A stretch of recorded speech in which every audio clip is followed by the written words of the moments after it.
నమస్తే. ప్రస్తుతం మనతో పాటు సీనియర్ జర్నలిస్ట్ జగదేవ్ గారు ఉన్నారు. ఆయనతో మాట్లాడదాం. నమస్తే సార్. సార్ పవిత్రనాథ్ నటుడు, అలాగే సీరియల్లో చక్రవాకం సీరియల్, అలాగే మొగలి రేకులు సీరియల్లో చాలా ఫేమస్ ఆ అన్నదమ్ముల్లో ఒకరు. ఈయన చనిపోయారు నిన్న. ఈయన గురించి మీరేం చెప్తారు? ఇండస్ట్రీకి సంబంధించి అంటే పెద్ద వెడితెర కానీ బుల్లితెరకు సంబంధించి కానీ చాలామంది నటులు సడన్గా అకస్మాత్తుగా స్వర్గస్థులు అవుతున్నారు. అది కూడా కరోనా తర్వాత ఇది ఎట్లా అయిపోయిందంటే ఏమోరా భయ రేపు ఎలా ఉంటుందో తెలియదు, ఈరోజు మనం ఎంజాయ్ చేసేయాలన్నట్టు మాట్లాడుతున్నారు. అది ఇట్లా ఇండస్ట్రీకి సంబంధించిన వాళ్ళంటే కొద్దిగా నేము ఫేమ్ ఉంటుంది, వాళ్ళు ఫేసులు అందరికీ తెలుసు కాబట్టి కథలుగా చెప్పుకుంటుంటారు. దానికి కారణాలు కూడా అసలు కారణాలు ఒకటి ఉంటాయి, మనకు అవి తెలియదు, రకరకాల కారణాలుగా చెప్పుకుంటుంటారు. సో అట్లాంటప్పుడు ఏమవుతుందంటే ఇండస్ట్రీ వచ్చేసరికి అందరి దృష్టి వాళ్ళ మీద ఉంటుంది, కొద్దిగా ఇంట్రెస్ట్గా చాలామంది చెవులు విచ్చి మరీ వింటారు అబ్బాయి ఏంటని. బట్ ఆయన మొగలి రేకులు చక్రవాకులు లాంటి సీరియల్లో చేశారు. అప్పట్లో ఈ సీరియల్స్ ఎంత ప్రపంచం అంటే ఇంకా అందులో ఆర్టిస్టులు యాక్టర్స్ కూడా మన ఇంట్లో సభ్యుల్లా ఫీల్ అయిపోయేవారు. ఆఫీసుల్లోనూ స్కూల్స్ కాలేజీల్లోనూ దాని గురించి డిస్కషన్ అనమాట. నేను వీడు వచ్చాడు కదా, వాడు వచ్చాడు కదా, అయిపోయింది కదా, ఇట్లా ఆ పాత్రల పేర్లతో మాట్లాడుకునేవారు అనమాట. సో ఈ క్రెడిట్ అంతా ఎవరికి వెళ్తుందంటే మంజులా నాయుడు గారు, డైరెక్టర్. ఆవిడ అసలు ఒక్కొక్క సీరియల్ ఒక సంవత్సరాల పాటు నడిపిస్తారు, ఎక్కడా బోరు కొట్టకుండా. అట్లా ఇప్పుడు చాలామంది వచ్చేసారు. అప్పట్లో ఆవిడ కస్తూరి అని, చక్రవాకము, మొదట్లో డీడీలో ఏదో వచ్చేదండి సీరియల్ ఫేమస్, అప్పటి నుంచి ఆవిడ హైలైట్ అనమాట. సో ఈ మొగలి రేకులు చక్రవాకం అంటే ఇంకా ముసలి వాళ్ళు చిన్నపిల్లలు అందరూ కలిసి చూసేవారు ఆ సీరియల్, అంత ఫేమ్. సో ఇప్పుడు ఈయన కూడా హీరోకి ఆ ఇంద్రనీల్ క్యారెక్టర్, ఇంద్రనీల్ ఆయన చేసిన క్యారెక్టర్కి బ్రదర్గా ఉండి అలాగా అంటే వాళ్ళిద్దరు సయోధ్యగా ఉండేటట్టు చూపించడం, వాళ్ళ కోసం ఏదైనా పాటుపడడం ఎట్లాంటి చూపించేవారు. మొత్తం ఒక విధంగా చెప్పంటే లాగే, బట్ ఇంట్రెస్టింగ్గా ఉండేది, బోరు కొట్టకుండా. సో అంతగా మనలో ఒకటిగా చేసుకున్న వ్యక్తి రీసెంట్గా చనిపోవడం అనేది, మొన్న చనిపోయారు అనుకుంటా కదా. అయితే 4 days నుంచి అస్వస్థకు గురవుతున్నారంట, కానీ ఎవరికి తెలియలేదు. ఇండస్ట్రీ లైఫ్లో ఎలాగ ఉంటుంటే సినిమా కానీ ఆ సీరియల్ కానీ నడుస్తున్నంతసేపు బాగానే ఉంటాయి రిలేషన్స్. ఒకసారి ఆ ప్రాజెక్ట్ అయిపోయిన తర్వాత ఎవరికెవరా అన్నట్టుగా ఉంటుంది కొన్ని సందర్భాలు. చాలా రేరుగా ఇండస్ట్రీలో మిత్రులు దొరుకుతుంటారు ఎవరికైనా. ఇండస్ట్రీ అనేసరికి ఈ మధ్యకాలంలో ఇంకోటి కూడా ఎక్కువ అవుతున్నాయి, ఫ్యామిలీ డిస్టర్బెన్సెస్ కూడా ఎక్కువ అయిపోతున్నాయి. కొంతమంది ఫ్యామిలీ డిస్టర్బెన్స్ వల్ల ఆయన సింగిల్గా అలా ఉండిపోయాడు, దానివల్ల ఎవరికి తెలియలేదు. అలాగే ఎవరికి తెలియకపోవడం వల్ల కూడా ఆయన చనిపోవడానికి అది కూడా ఒక రీజన్ అని కూడా మాట్లాడుకుంటున్నారు. రకరకాల రీజన్స్.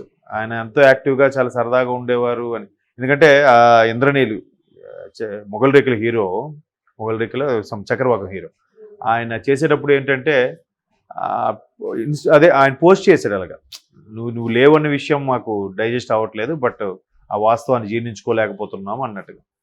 మరి ఎవరైనా అంతవరకే కానీ తర్వాత మాట సాయం ఎవరైనా చేస్తారు, కానీ దగ్గర ఉండి అన్నీ చూసుకోవాలంటే ఎవరికి జరగదు. దట్టు ఫ్యామిలీ ప్రాబ్లమ్స్ వచ్చేసరికి ఎలా ఉంటుందంటే చాలామంది చెప్పుకోవడానికి నచ్చరు. ఎంత క్లోజ్ ఫ్రెండ్స్ అయినా భార్యాభర్తల మధ్యన ఇష్యూస్ వచ్చాయి అంటే అది ఎవరితో షేర్ చేసుకోవడం నచ్చరు. ఎందుకో మరి, అంటే అది ఒకసారి ఇష్యూ పెద్దదవుతుందనో, లేదంటే ఎందుకులే ఉన్న పరువు కాస్త తీసుకోవడం అని అనుకుంటారో ఏంటో తెలియదు, కానీ అందుకని చెప్పకపోవడం వల్ల కూడా అంటే ఎవరైనా ఇట్లాగ సఫర్ అవుతున్న వాళ్ళు ఆ విషయాల్ని షేర్ చేసుకునే మనిషి ఒకరు దొరకాలండి.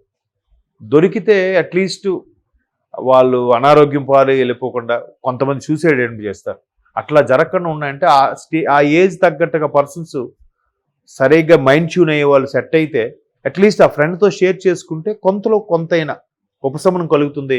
తను ఏదైనా సజెస్ట్ చేస్తాడు, లేదా అలా చేయి, నువ్వు దగ్గుతున్నావు, నువ్వు ఎందుకు లీనియస్గా ఉన్నావు, అట్లీస్ట్ హాస్పిటల్కి వెళ్దాం పదా, లేదా నువ్వేనా చూపించుకో అని చెప్తాడు. అట్లా ఎవ్వరు లేనప్పుడు ఏమవుతాయంటే కొంతమంది అనారోగ్యం పాడై ఎట్లా అయిపోతారు, ఇంకొంతమంది సూసైడ్ ఎండ్ చేస్తారు. గతంలో ఉదయకర్ణ గారు, అలాగే క్యారెక్టర్ ఆర్టిస్ట్ హీరో ఫ్రెండ్గా చేసే విజయసాయి, ఆయన అట్లాగే సూసైడ్ చేసుకున్నారు. తర్వాత రంగనాథ్ గారు అయితే ఉదయకర్ణ కానీ నాకు ఫోన్ చేసినా లేకపోతే నాకు కలిసినా ఆయన పని చేయకుండా నేను ఆపేవాడిని, చూసేవాడిని అన్నారు. బట్ ఆయనే చేసుకున్నారు. తర్వాత ఆయన చేసుకున్నాక మనకు ఊహించిన విషయం ఏంటంటే ఒంటరితనం భరించలేకే రంగనాథ్ గారు కూడా సూసైడ్ చేసుకున్నారేమో అని అనుకున్నారు. చెప్పలేం. అసలు కారణం ఏంటంటే మనకు తెలియదు. మనం ఊహించుకోవడమే. ఓకే, అతని భార్య చనిపోయింది, రంగనాథ్ గారి భార్య. అతను ఆవిడ ఉన్నప్పుడు చాలా బాగా చూసుకునేవారు. మరి ఇప్పుడు ఆవిడ ఒంటరి అయిపోయాడు, ఆయన అందుకే చనిపోయాడా ఏమో తెలియదు. సో ఏంటంటే ఈ ఇండస్ట్రీకి చెందిన వాళ్ళకి ఎక్కువగా కుటుంబ నేపథ్యం ఎందుకో కొంచెం వీక్గా ఉంటుంది అనిపిస్తుంది చాలా సందర్భాల్లో. మరి రీజన్స్ ఏంటో తెలియదు కానీ ఎక్కువ మంది ఇట్లా కుటుంబానికి దూరం అయ్యి కానీ, లేదా ఫ్యామిలీ సపోర్ట్ సరిగ్గా లేకపోవడం వల్ల కానీ, లేదా ఒంటరిగా మిగిలిపోవడం కానీ, ఇటువంటివి ఎక్కువ అవడం వల్ల మనస్తాపానికి లోనై అలాగ మంచం పట్టి చనిపోవడము, లేదంటే సూసైడ్ చేసుకోవడం జరుగుతున్నాయి. బట్ ఈయన కూడా 4 రోజులు, పవిత్రనాథ్ అనే వ్యక్తి 4 రోజులు అస్వస్థతకు గురయ్యి చనిపోయాడంటే సరైన ట్రీట్మెంట్ అంది, లేదంటే సరైన వ్యక్తులు పక్కన ఉండి ఆయన తోడ్పాటుని ఇచ్చుంటే ఇంకోలా ఉండేదేమో. ఇప్పుడు ఆయన వెళ్ళిపోయిన తిరిగి తీసుకురాలేం. ఇట్లా మనం నిట్టూర్చడము, ఆయన గురించి బాధపడడం తప్ప ఏం చేయలేం. కాకపోతే ఇప్పటికైనా పోనీ ఆ మనిషి ఓకే పలానా సీరియల్లో చేశారు, అంత నేము ఫేమ్ ఉంది అని చెప్పి చనిపోయిన తర్వాత గుర్తించారు, అది సంతోషం. కొంతమంది అయితే మీరు నమ్మరు, చాలా సినిమాలు చేసే ఉంటారు, చాలా సినిమాలు సైడ్ క్యారెక్టర్ చేస్తుంటారు, చాలా బాధలు పడుతుంటారు, వాళ్ళకి గుర్తింపే రాదు. అటువంటి వాళ్ళకి కొన్ని సందర్భాల్లో గుర్తింపు వచ్చేసరికి ఆ 2 సినిమాలు 3 సినిమాలు అయ్యేసరికి అకస్మాత్తుగా వాళ్ళు చనిపోవడమో లేదా జరగడమో జరుగుతుంది. ఎంత బాధ ఉంటుంది. అరే ఇన్ని రోజులు లైఫ్ రాలేదు, ఒక్కసారి ఏదో మంచి టర్నింగ్ పాయింట్ వచ్చింది, మంచి డీబట్ మూవీ చేశాడరా అంటే వెంటనే ఇలా జరిగితే చాలా బాధ అనిపిస్తుంది. అది తోటి కొలీగ్స్కి, తోటి ఆర్టిస్టులకి, వాళ్ళతో ఎవరైతే చనువుగా ఫ్యామిలీ ఫ్రెండ్స్గా ఉంటారో వాళ్ళు డైజెస్ట్ చేసుకోలేరు. అరే నిన్నటి వరకు మనతోనే ఉన్నాడు కదరా అనే ఫీలింగ్ వస్తుంది. బట్ ఏమైతే నేను పవిత్రనాథ్ ఫ్యామిలీ ఇష్యూస్ వల్ల అని కూడా అంటున్నారు, మరి తెలీదు. అంటే మ్యారేజ్ అయిందని తెలుసు కానీ భార్య పిల్లలు ఆ విషయాలు ఏం తెలియదు. అంటే ఈ సీరియల్ అయిపోయి కూడా చాలా ఏళ్ళు అయింది కదండి, ఆల్మోస్ట్ ఒక 7-8 years అయిపోద్ది ఈజీగా అప్పుడు. సో అంత ఆ ఫేమ్ ఉంది ఇంకా, అంటే జనాల్లో ఎంతగా పాదుకుపోయారు కాబట్టే ఇప్పుడు కూడా మనం ఈరోజు కూడా డిస్కస్ చేసుకుంటున్నాం, మాట్లాడుకుంటున్నాం. వాళ్ళ నటనతో కానీ, వాళ్ళ బిహేవియర్తో కానీ, వాళ్ళ క్యారెక్టర్, వాళ్ళ అన్ని సీరియల్. ఇప్పుడు సినిమా అనుకోండి 2.5 గంటలు సుమారుగా ఒక సినిమా నిడివి, అంటే 150 నిమిషాలు. ఆ సినిమాకి సంబంధించి 3 నెలలు 6 నెలలు కష్టపడతారు, అక్కడికి అది అయిపోయింది. కానీ సీరియల్ ఎలా కాదు, ఇది కనీసం 2 ఏళ్ళు 3 ఏళ్ళు నడిచిన సీరియల్స్లో ఈ 2-3 ఏళ్ళు నెలకి సుమారుగా 20 రోజులు చొప్పున వర్క్ చేస్తారు. ఎంతమందితో రిలేషన్స్ బాండింగ్ ఎంత ఉంటుంది.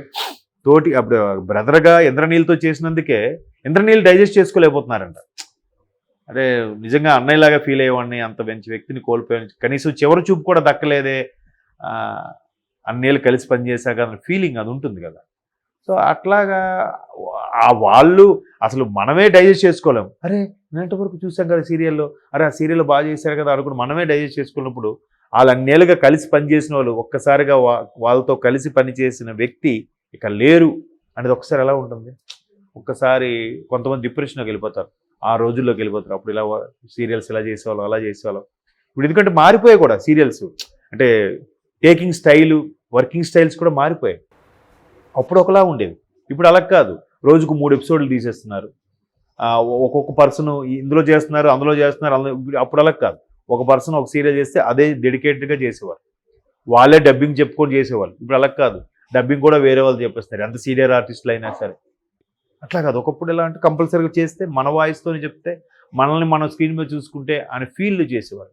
ఇప్పుడు కొంచెం అంటే ఇప్పుడు స్టైల్ కూడా అలా ఉంది. పర్సన్స్ బిజీ అయిపోయారు, ఎవరి టైం ఎప్పుడు ఉంటుందో తెలియదు.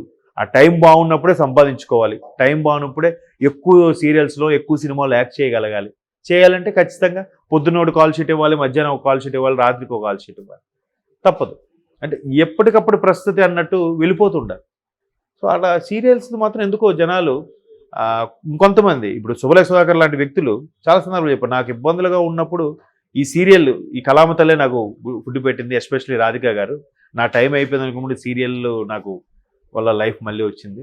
సినిమా అంటే ఎప్పుడో సంవత్సరానికి 1-2 రిలీజ్ అవుతాయి, అది బాగా బిజీ ఆర్టిస్ట్ అయితే ఒక 3-4 సినిమాలు వరకు చేయొచ్చు. బట్ సీరియల్ ఏంటంటే రోజు రావడం వల్ల, రోజు మన ఇంట్లో మనిషిలాగా. నేను కూడా మొన్న ఇప్పుడు నేను చూడను, సడన్గా పెట్టేసరికి ఒక సీరియల్ వస్తుంది, వెళ్ళేసరికి మా అమ్మగారు ఎవరో చూస్తున్నారు. సరే అయిపోయింది, అక్కడికి 1 వీక్ తర్వాత ఒక యాడ్ చూసి, ఆ యాడ్లో సీరియల్లో కనిపించినప్పుడు అరే ఈ అమ్మాయిని ఎక్కడ చూసారా, నాకు వెంటనే సీరియల్ స్ట్రైక్ అవ్వాలి. అంటే వెంటనే మా అమ్మగారు అదేరా సీరియల్ చేస్తుంది కదా అమ్మాయి బాగా చేస్తుందని చెప్పేస్తుంది మా అమ్మ. అంటే ఓన్ చేసుకుంటారు అలాగా. సీరియల్ అనేసరికి మన ఇంట్లో పర్సన్ మా పక్కింట్లో మా అపార్ట్మెంట్లో ఉన్నారన్నట్టుగా మాట్లాడుకుంటుంటారు. వాళ్ళ లైఫ్ స్టోరీని సీరియల్ది కల్పితం. ఆ కల్పితుంది లేదో దానికి ఇలా జరిగాడు వాళ్ళు ఆయన ఇలా చేసాడు మాట్లాడేసుకుంటుండే సీరియస్గా. ఏంటమ్మా అంటాను నేను ఒక్కోసారి నవ్విసి ఊరుకుంటారు. సో అట్లా అంత ఓన్ చేసుకున్న పర్సన్స్ ఒకసారి లేరంటే అందులో మంచి యాక్ట్రెస్ పోతే ఇంకా బాధపడతారు. అభిమానం చూడండి ఎలా ఉంటుంది. కాబట్టి మనం అతని ఆత్మశాంతి చేకూరాలి, ఆ కుటుంబ సభ్యులకు కూడా మనోనిబ్బరం కలిగించాలి భగవంతుడు. Okay sir, thank you.